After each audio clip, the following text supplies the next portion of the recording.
Okay, here we go from the national headquarters of RT America in our nation's capital. Hello again, everybody. I'm Rick Sanchez. We are starting our newscast tonight with a remarkable piece of video that should serve, if nothing else, as a reminder that we live in a dangerous world filled with really unimaginable military technology. Watch this video. Look at this. This is an Su-27 Russian fighter jet. See it coming up right there? Look what he's doing. The fighter jet is confronting the F-15 as if to be saying, get out of here. The clip is about 40 seconds long in total, but the U.S. made F-15 in the background, right? You're going to see it in the background right there, is apparently getting too close to an unnamed aircraft. The Su-27 then approaches the American-made jet as if to shoo it away. Look how close they get to each other, traveling at almost supersonic speeds. As the two planes get extremely close, the Su-27 makes what is described as a breathtaking maneuver, forcing the F-15 to turn away, flying further from the plane and ultimately disappearing from sight. Boy, that's something, isn't it? That video is really emblematic, right, of the power of today's military technology, where one wrong move could stir a huge international incident at a time when both the United States and Russia seem to be rattling their sabers with increased ferocity. And of course, each is accusing the other of being the aggressor. What's the story, the real story behind this video, and what's the real takeaway here? This is the news with Rick Sanchez, where we think it's moments like these that should give us pause and make us ask the right questions, because it is time to do news again. We want to begin tonight, though, with a follow-up to that video that we just showed, because in the last year, the number of incidents or engagements between NATO and Russian aircraft are up. They've increased. In an interview with the Wall Street Journal, NATO Secretary General confirms that there is increased military activity in the region, especially, by the way, and this is interesting, around the Baltic Sea. What that means is that videos like the one that we just played for you, the one that we just started this newscast with, see, it's actually more common than you think.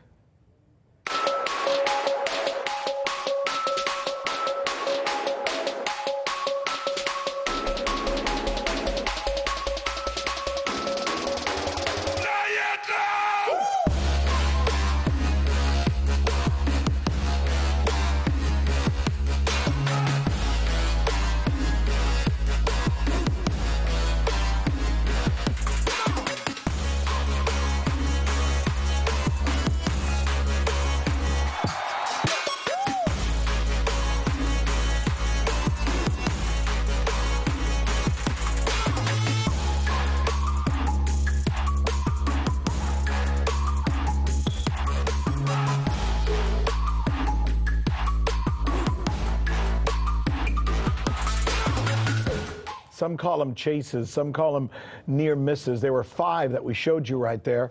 Now, aside from the cool factor of seeing these incredible, almost Star Wars-like engagements, right, there is reason to be concerned.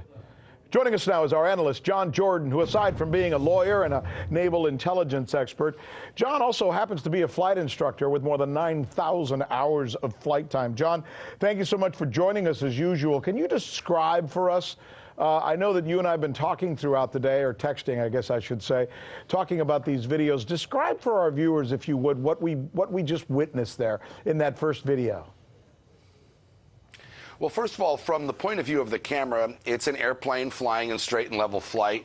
The camera is not gyro stabilized, so it's not somebody probably holding a camera. And you see the F-15 come alongside, and the F-15 is clearly tracking and escorting the airplane bearing the camera.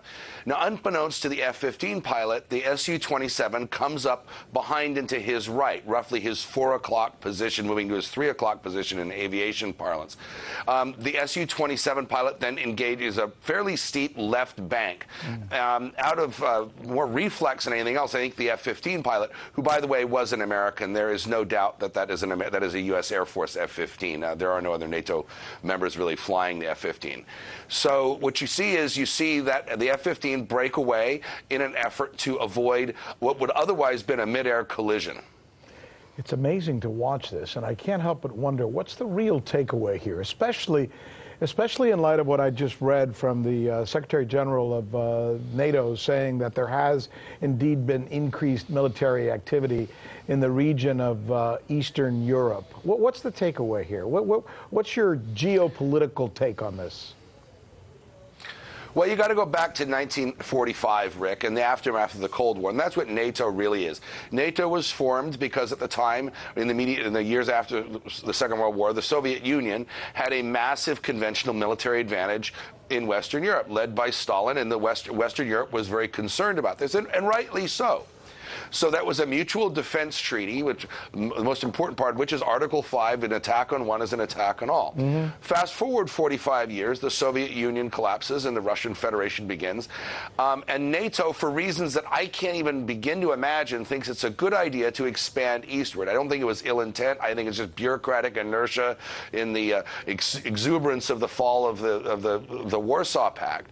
And so now you have NATO members that were formerly either parts of the Russian Empire or parts of the Soviet Union that are NATO members. And Russia, given its history of being invaded twice in the 20th century, just naturally doesn't care for this. Now, the European and American policymakers have to ask yourself, are the Baltic states really necessary for Western defense? Does the raison d'etre, does the reason for being for NATO continue to exist? And why expand it eastward? So I think these are the questions that we have to deal with now, because you have these types of incidents becoming ever more prevalent. In fact, a few years ago, we had a friend, somebody I actually know, an American pilot, who was forced down over China when his reconnaissance airplane was bumped by a Chinese fighter, causing a major international incident. It sounds interesting. So why are we doing this? Why is this happening? Right. I don't know. I was just going to say, the way you describe it so artfully, it makes it sound like here we are almost consciously poking the bear, and the bear is not liking the fact that it's being poked, and that's why we get these kinds of incidents. Let me do something. Kevin, if you don't mind, in the booth, can you put that video up one more time? I was curious about how, as we watch this video one more time, John, you know, one of the things that I noticed is that as soon as that S-24 gets into the path of the F-15, the F-15 seems to, like, obey. Like, okay, you got me, you're right, I shouldn't have been here, I'm going to back off. Is that really what he's doing, and why didn't he? Why did he respond so quickly? Okay, first of all, no, that's not the case. It was just merely a pilot's instinctive reaction to an airplane coming into his peripheral vision and then reacting to avoid a collision. It was no further message than that. It was startle and reaction. Now, if airplanes are really going to get into a fight, if they're going to really start shooting each other, they don't do it up close. Modern aerial combat is not like Top Gun. Everybody out there saw about Top Gun is all wrong. It doesn't happen that way. It happens in miles away, between 10 and 75-mile distances. The F-15 is built for that, and so is the Su-27. So it wasn't really a warning off or anything like that. If you see the F-15 just moves a little further away and continues to track the Russian aircraft. I'll tell you, it's startling to watch that, though, especially considering at the speeds that they're going at. John Jordan, as usual, it's always a delight to have you on. Thank you, sir, for taking us through this with your knowledge. Hey YouTube, thanks for checking out our channel. We hope you enjoyed the video. We have tons of content for you just like this. For more of RT America's one-of-a-kind news and analysis, be sure to subscribe and never stop questioning more.